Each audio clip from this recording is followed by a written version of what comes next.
ہر عبادت سے برتر عبادت نماز، ساری دولت سے بڑھ کر ہے دولت نماز، ہر عبادت سے برتر عبادت نماز۔ الحمد للہ رب العالمین والصلاة والسلام علی سید المرسلین اما بعد فاعوذ باللہ من الشیطان الرجیم بسم اللہ الرحمن الرحیم الصلاة والسلام علیک یا رسول اللہ وعلی آلک واصحابک یا حبیب اللہ الصلاة والسلام علیک یا نبی اللہ وعلی آلک واصحابک یا نور اللہ۔ حضور نبی پاک صلی اللہ تعالی علیہ وآلہ وسلم نے ارشاد فرمایا، جو میری محبت اور میری طرف شوق کی وجہ سے ہر دن اور ہر رات میں مجھ پر تین مرتبہ درود پاک پڑھے تو اللہ تبارک و تعالی پر حق ہے کہ اس بندے کے اس دن اور اس رات کے گناہوں کو بخش دے۔ صلو علی الحبیب صلی اللہ تعالی علی محمد صلی اللہ علیہ وسلم۔ پیارے اسلامی بھائیوں، مدنی چینل کے ناظرین، یہ ہے پروگرام احکام نماز اور ہم آپ کو اس میں خوش آمدید کہتے ہیں۔ حصول ثواب کی خاطر بیان سننے سے پہلے اچھی نیتیں بھی فرما لیجئے کہ فرمان مصطفیٰ صلی اللہ تعالی علیہ وآلہ وسلم ہے، نیت المؤمن خیر من عملہ، مومن کی نیت اس کے عمل سے بہتر ہے۔ مدنی چینل کے ناظرین،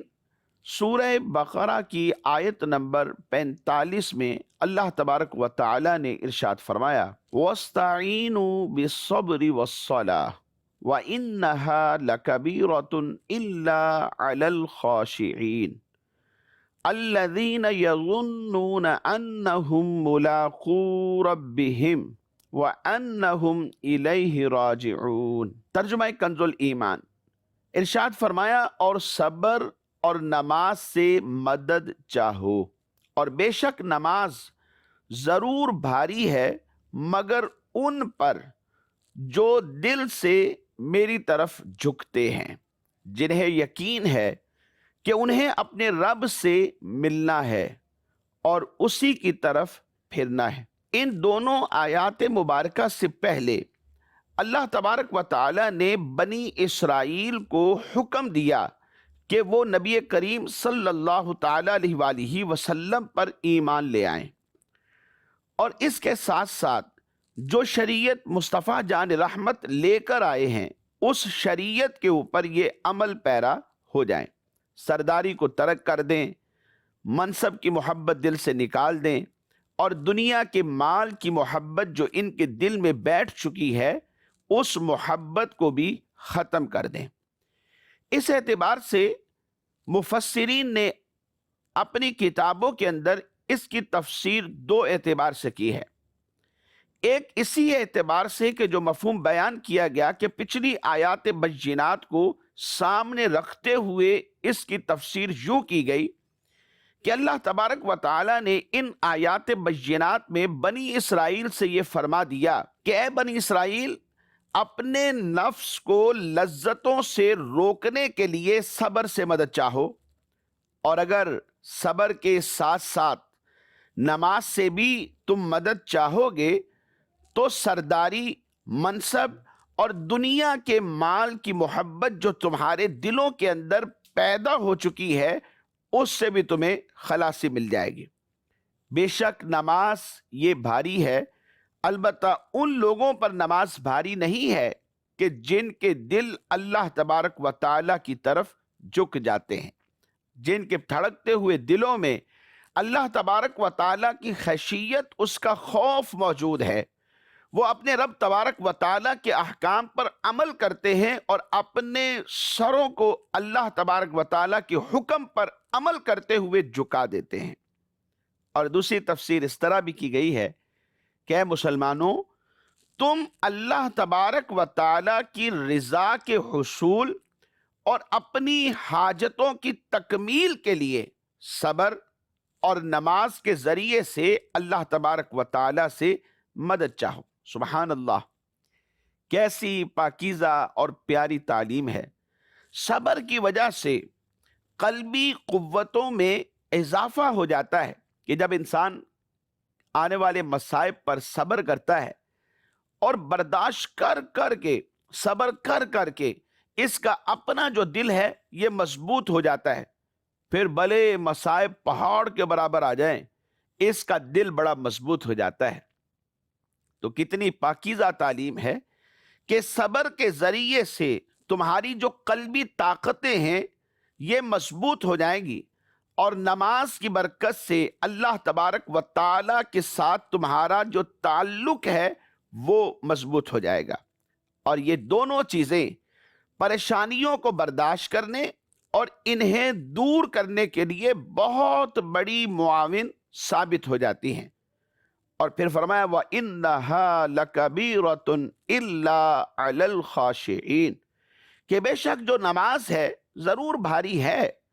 مگر ان پر بھاری نہیں ہے کہ جن کے دل اللہ تبارک و تعالی کی طرف جھک جاتے ہیں۔ آیت کے اس حصے میں اور پھر اس کے بعد والی جو آیہ مبارکہ ہے اس کا خلاصہ یہ بنتا ہے کہ گناہوں اور خواہشات سے جو دل لبریز ہوتے ہیں، بھرے ہوئے ہوتے ہیں، ان دلوں پر نماز بوجھل ہو جاتی ہے۔ اول تو نماز کے قریب ہی نہیں جائیں گے، اور اگر چلے بھی گئے تو پھر شیطان انہیں مجبور کر دے گا کہ بھائی جلدی مچاؤ،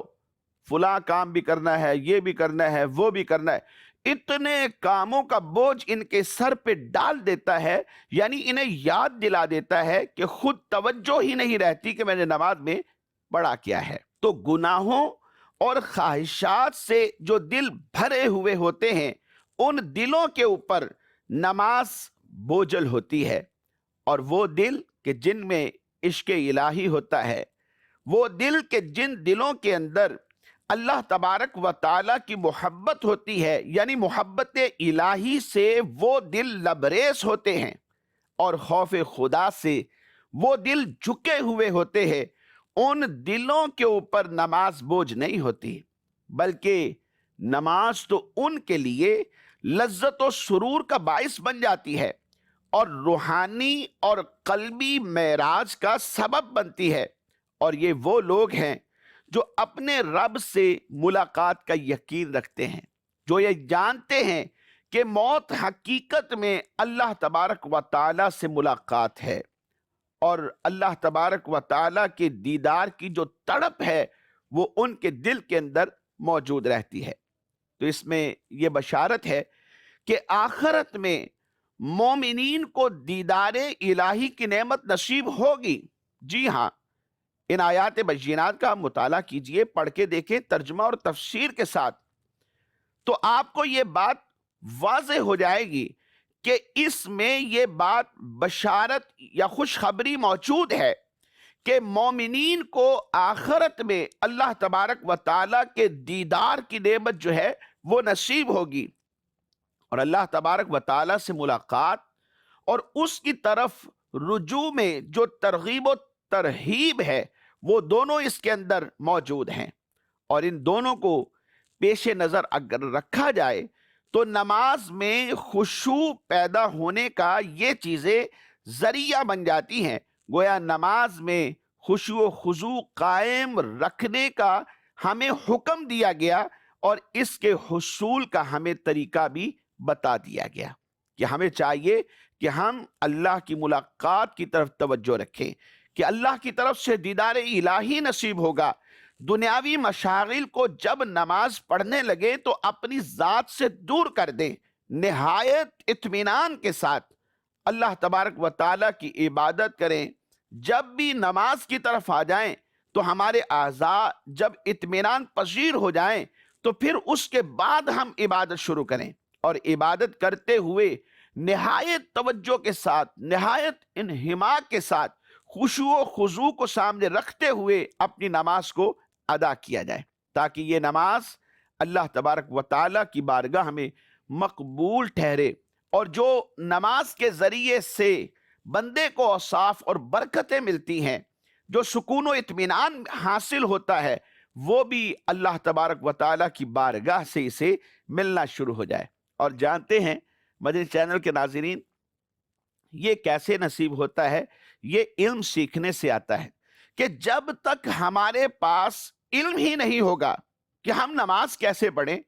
رکوع کا سنت طریقہ کیا ہے، سجدہ کرنے کا سنت انداز کیا ہے، اس کے ارکان اور اس کے واجبات کیا ہیں، کتنی مقدار تک کم سے کم سجدہ ہونا چاہیے، کون سی چیزیں مکروہات ہیں کہ جن سے نماز میں بچنا ضروری ہے، اور پھر جو مکروہ ہے وہ بھی کون سے درجے کا ہے، وہ مکروہ تحریمی ہے یا تنزیہی ہے، وہ کون سی غلطیاں ہیں کہ جن کی بنا پر نماز بالکل فاسد ہو جاتی ہے، پڑھ تو رہے ہیں، نماز ٹوٹ چکی ہے، لیکن بندہ اس بات سے غافل ہے۔ یہ جب تک نہیں سیکھیں گے اس وقت تک ہم اپنی نماز کو کامل طریقے سے ادا نہیں کر سکتے۔ تو مدنی چینل کے ناظرین، آپ سیکھتے ہیں اس سلسلے کے اندر احکام نماز، تو ہر سلسلے میں ہم چند ایک احکام نماز شامل کیا کرتے ہیں۔ آئیے آج کے سلسلے میں بھی ہم چند ایک احکام نماز شامل کرتے ہیں، اس نیت سے کہ ہم سب سیکھ لیں اور سیکھنے کے بعد عمل کریں اور اپنی نماز کو مقبولیت کے درجے پر فائز کر دیں۔ آئیے آج کے سلسلے میں پہلا ہم ایک مسئلہ شامل کرتے ہیں۔ نماز میں انگڑائیاں لینا یہ بھی مکروہ ہے، بالقصد کھانسنا۔ دیکھیں، کھانسنے کی ضرورت نہیں تھی لیکن کھوں کھوں کر رہے ہیں، یہ بھی نماز میں اس طرح کرنا مکروہ ہے۔ ہاں، واقعی ضرورت پیش آ گئی، جیسے بڑے بوڑھے نماز میں شامل ہوتے ہیں، کھانسی آ جاتی ہے، بلغم آ جاتا ہے، یا جوانوں کو بھی بسا اوقات کھانسی کی حاجت پیش آ جاتی ہے، لیکن حاجت ہی نہیں تھی، خام خواہ کھوں کھوں کر رہے ہیں، تو یہ بھی ایک مکروہ عمل ہے، ایسا ہرگز بھی نہیں کرنا چاہیے۔ اسی طرح نماز میں تھوکنا یہ بھی مکروہ ہے۔ آئیے مزید ایک اور مسئلہ سماعت فرمائیے۔ جماعت قائم تھی، صف بنی ہوئی ہے، اور ایک شخص اسی صف میں کہ جو نماز کے لیے قائم کی گئی ہے اسی میں ایک طرف کھڑے ہو کر اپنی نماز شروع کر دیتا ہے، خواہ وہ سنت پڑھ رہا ہو یا نوافل پڑھ رہا ہو، اس کا ایسا کرنا، اکیلے شخص کا یوں کھڑا ہو جانا اور اپنے طور پر جماعت سے ہٹ کر نماز پڑھنا، یہ بھی مکروہ ہے۔ اور اس کی وجہ جو فقہاء نے بیان فرمائی وہ یہ ہے کہ قیام و قعود وغیرہ میں افعال لوگوں کے مخالف ادا کرے گا اور لوگ شبے میں پڑ جائیں گے۔ امام صاحب کھڑے ہوئے ہیں اور یہ رکوع میں ہے، امام صاحب رکوع میں ہیں اور یہ سجدے میں ہے، یا پھر یہ قیام میں ہوگا۔ تو کہا جماعت جہاں ہو رہی ہے وہاں اگر کسی وجہ سے یہ نماز پڑھ رہا تھا، مثال کے طور پہ سنت فجر، اس کی بہت زیادہ تاکید آئی ہے، اگر کوئی شخص مسجد میں آیا، جماعت قائم ہے، اب ایسی صورت میں اگر اس کو لگتا ہے کہ میں اگر سنت فجر ادا کر لیتا ہوں تو میں جماعت میں شامل ہو جاؤں گا اگرچہ کہ مجھے آخری قعدہ ہی ملے، تو تب بھی حکم یہ ہے اپنی سنت فجر کے لیے مسجد کے کسی دوسرے پورشن میں چلا جائے یا باہر صحن میں چلا جائے اور وہاں جا کر کے اپنی سنتیں ادا کر لے، سنتیں ادا کرنے کے بعد یہ آ کر کے جماعت میں شامل ہو جائے۔ تو پھر ایسے بندے کو اگر اس نے سنتیں ادا کرنی ہے تو وہ صف کے جو نماز کے لیے قائم کی گئی ہے اس میں کھڑا ہو کر اپنی سنتیں ادا نہ کرے، بلکہ دائیں بائیں آگے پیچھے کسی اور جگہ پر چلا جائے اور وہاں سنت فجر ادا کرے، پھر اس کے بعد آ کر جماعت میں شامل ہو جائے۔ مزید ایک اور مسئلہ سماعت فرمائیے۔ نماز کی جماعت قائم ہے، صف میں جگہ بھی موجود ہے، ایک شخص آیا اور صف میں اس جگہ میں کھڑے ہونے کی بجائے پچھلی صف میں جو ابھی وہاں کوئی بھی شخص کھڑا نہیں ہے، یہ انفرادی طور پر الگ اکیلا کھڑا ہو جاتا ہے اور امام کے پیچھے اقتدا کر لیتا ہے، اس کا ایسا کرنا مکروہ ہے۔ اور اس کی وجہ یہ ہے کہ اگلی صف میں جگہ موجود ہے، اگلی صف میں جو جگہ خالی ہے اسے چاہیے کہ جا کر پہلے اسے پر کرے، پھر اس کے بعد یہ پیچھے صف بنائی جائے گی۔ ہاں، اگر اگلی صف پہ جگہ ہے ہی نہیں تو ایسی صورت میں اگر یہ پیچھے کھڑا ہو جاتا ہے اکیلے تو بلا کراہت اس کا ایسا کھڑا ہونا جائز ہے، اگرچہ یہ اکیلا ہے۔ ایسی صورت میں فقہا یہ فرماتے ہیں کہ جب کوئی پیچھے سے اور آنے والا شخص نہ ہو، یہ اکیلا ہی ہو، تو اگلی صف سے کسی ایک شخص کو اشارہ کرے یا اسے کھینچ لے، وہ شخص پیچھے آ جائے۔ اب یہ اکیلا نہیں رہے گا، اس کے ساتھ ایک اور ہو جائے گا اور پچھلی صف میں یہ دو کھڑے ہو جائیں گے۔ لیکن یہاں پر ایک بات ذہن میں رکھیے گا کہ اس شخص کو پیچھے کھینچا جائے یا اسے اشارہ کیا جائے کہ جو مسائل نماز سے واقف ہے، یعنی اس مسئلے کو جانتا ہے، ورنہ پھر کیا ہوگا، کندھے پہ ہاتھ رکھا، وہ سمجھے گا پتہ نہیں کیا ہوا، نماز ہی توڑ بیٹھے گا۔ تو اس کی نماز کو بھی بچانا ہے، کیونکہ قرآن نے منع کیا کہ اپنے عملوں کو باطل نہ کرو۔ اب یہ نماز پڑھ رہا ہے، کندھے پہ کسی نے ہاتھ رکھا، یہ نماز توڑ بیٹھے گا تو الٹا نقصان ہوگا۔ تو اس لیے ایسے بندے کو اشارہ کیا جائے یا اسے کھینچا جائے کہ جو اس مسئلہ نماز سے واقف ہے، اور اگر کوئی ایسا نظر نہیں آتا تو اکیلے بھی اگر اس اکیلی صف میں کھڑے ہو جائیں گے تو یہ مکروہ نہیں ہے، یہ ناجائز اور گناہ عمل نہیں ہے۔ مزید ایک اور مسئلہ سماعت فرمائیے، فرض کی ایک ہی رکعت میں بار بار ایک ہی آیت کو دہراتے رہنا یا ایک ہی سورت کو بار بار پڑھتے رہنا، فقہاء کرام یہ فرماتے ہیں کہ یہ اگر بلا عذر ہے تو پھر مکروہ ہے، اور اگر یہ بلا عذر نہیں ہے تو پھر اس میں کوئی حرج نہیں۔ اور مکروہ کی جو صورت ہے یہ بھی کراہت تنزیہی ہوگی، اور اگر یہ عذر کے ساتھ ہے تو پھر کسی بھی قسم کی کوئی کراہت نہیں ہے۔ عذر یہ ہو سکتا ہے کہ ممکن ہے آیت پڑھی اور یہ لگا کہ میں نے تلفظ صحیح ادا نہیں کیا، اب دوبارہ پیچھے مڑ کر اس آیت کو دہرا لیتے ہیں، تو یہ صورت ممکن ہے ایسے پیش ہو جائے کہ ایک ہی آیت کو 2-3 مرتبہ دہرانے کی حاجت پیش آ گئی، یا محسوس یہ ہوا کہ شاید میں نے غلطی کی ہے، اب دوبارہ نئے سرے سے اسے دہرا لیا۔ اگر عذر سے ہے تو کوئی حرج نہیں، ورنہ اس میں کراہت موجود ہے۔ اور جو فرائض کی 2 رکعتیں ہوتی ہیں، ایک ہی سورت کو ان دونوں رکعتوں میں پڑھنا، اسے بھی فقہاء کرام نے لکھا کہ یہ مکروہ تنزیہی ہے۔ ہاں اگر عذر ہے تو پھر کوئی حرج نہیں، مثال کے طور پہ ایک شخص کو آتی ہی سورہ اخلاص ہے، اس کے علاوہ اور کوئی سورت اس نے یاد ہی نہیں کی، تو پہلی رکعت میں سورہ اخلاص پڑھی، دوسری رکعت میں یہی سورہ اخلاص پڑھی، تو اس میں کوئی حرج نہیں ہے۔ اور ایک بات اور بھی ذہن میں رکھیے کہ جو نوافل ہیں، نوافل میں بھی کسی بھی قسم کی کراہت نہیں ہوگی کہ اگرچہ ایک ہی سورت کو دونوں رکعتوں میں یہ پڑھتا ہے، یا 4 نوافل تھے، چاروں رکعتوں کے اندر یہ ایک ہی سورت پڑھ لیتا ہے، تو نوافل میں اس کی گنجائش ہے۔ فرائض کے اندر بغیر کسی عذر کے ایسا کرنا یہ مکروہ تنزیہی ہے۔ اگر عذر ہے مطلب یہ کہ اسے یاد ہی یہ ایک صورت ہے، تو ایسی صورت کے اندر پھر کوئی کراہت بھی نہیں رہے گی۔ اور اس کے ساتھ ساتھ یہ بات بھی ذہن میں رکھیے کہ یہ جو مسئلہ بیان کیا گیا ہے، مرد ہو یا عورت، دونوں کے لیے سیم یہی مسئلہ ہے۔ مدنی چینل کے ناظرین، آئیے آج کے اس سلسلے میں ہم ریکارڈڈ سوالات شامل کرتے ہیں۔ جی سوال چلائیے۔ میرا مفتی صاحب کی بارگاہ میں سوال ہے کہ کیا بندہ جماعت سے پہلے اپنی نماز پڑھ سکتا ہے؟ سب سے پہلے یہ بات ذہن میں رکھیے کہ مرد بالغ ہوں، ان پر جماعت سے نماز پڑھنا یہ واجب ہے۔ ایک وقت کی بھی اگرچہ جماعت ہو، اس جماعت کو ترک کر دینا وہ بھی بغیر کسی عذر شرعی کے، یہ گناہ ہے، ناجائز ہے۔ اور ترک جماعت کا جو شخص عادی ہوتا ہے یہ فاسق ہے۔ علماء نے لکھا کہ ایسے بندے کی گواہی بھی مردود ہوگی۔ ہاں کوئی عذر شرعی ہے تو جماعت کو ترک کیا جا سکتا ہے، لیکن وہ عذر جیسا ہے علماء سے اس کے بارے میں پہلے پوچھا جائے گا۔ اگر وہ عذر شرعی بنتا ہے تو ٹھیک، ادروائز جماعت سے ہی نماز پڑھنا ضروری ہے۔ اب مسئلے کا جواب سنیے کہ اگر کسی شخص نے جماعت سے پہلے نماز پڑھ لی ہے،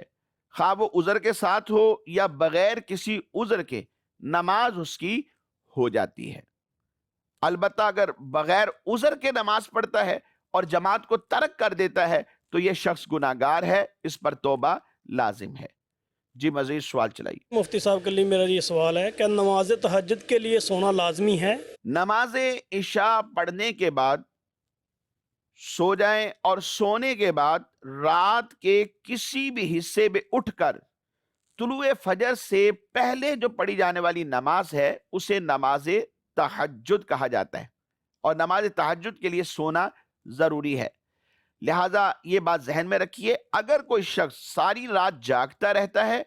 تو وہ صلاۃ اللیل تو پڑھ سکتا ہے، ان نوافل کی بھی احادیث میں بہت زیادہ فضیلت ہے، لیکن اس کی نماز تہجد نہیں ہوگی، کیونکہ نماز تہجد کے لیے سونا یہ شرط ہے۔ مزید سوال چلائیے۔ مفتی صاحب کی بارگاہ میں عرض ہے، دوران خطبہ سنتیں پڑھنا کیسا ہے، اور اگر یہ منع ہے تو اس کے بارے میں حکم کیا ہے؟ اگر خطبہ ابھی شروع نہیں ہوا اور اس نے سنتیں ادا کرنا شروع کر دیں اور بعد میں خطبہ شروع ہو گیا تو اس کے بارے میں کیا حکم ہے؟ کیا وہ اسے جاری رکھے گا یا اسے توڑ دے گا؟ خطبے کے دوران جمعۃ المبارک کی جو سنت قبلیہ ہوتی ہیں یہ پڑھنا مکروہ تحریمی، ناجائز اور گناہ کا عمل ہے۔ اگر کسی بھی شخص نے دوران خطبہ یہ سنتیں شروع کر لی ہیں تو حکم شرع یہ ہے کہ توڑ دے، خطبہ سماعت کرے اور غیر مکروہ وقت کے اندر پھر ان سنتوں کی قضا کر لے، اور اگر اس نے نہ توڑی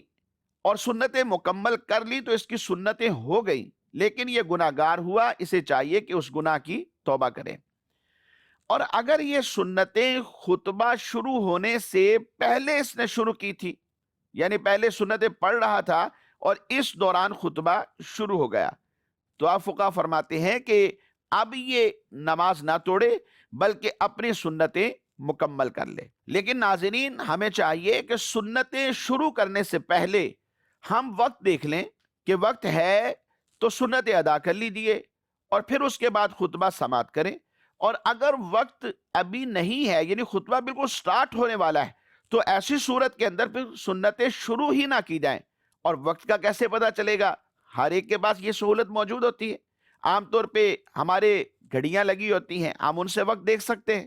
یا پھر موبائل ہوتا ہے، موبائل پر ٹائمنگ آ رہی ہوتی ہے۔ اسی طرح مساجد کے اندر بھی بڑے بڑے کلاک آویزاں ہوتے ہیں، ان کو دیکھ کر بھی پتہ چل سکتا ہے کہ خطبہ کا ٹائم شروع ہو چکا ہے یا ابھی نہیں ہوا۔ اگر ٹائم ہے تو سنتیں ادا کیجیے، اور اگر نہیں ہے تو پھر انہیں ابھی ترک کر دیجیے، پھر نماز کے بعد یہ سنتیں پڑھی جا سکتی ہیں۔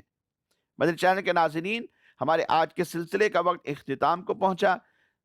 اگلے پروگرام تک کے لیے اجازت دیجیے۔ اللہ تبارک و تعالیٰ کی بارگاہ میں ہم دعا گو ہیں، اللہ تعالیٰ ہم سب کی حاضری کو اپنی بارگاہ میں قبول فرمائے، آمین بجاہ النبی الامین صلی اللہ تعالیٰ علیہ وآلہ وصحابہ وبارک وسلم۔ ہر عبادت سے برتر عبادت نماز، ساری دولت سے بڑھ کر ہے دولت نماز، ہر عبادت سے برتر عبادت نماز۔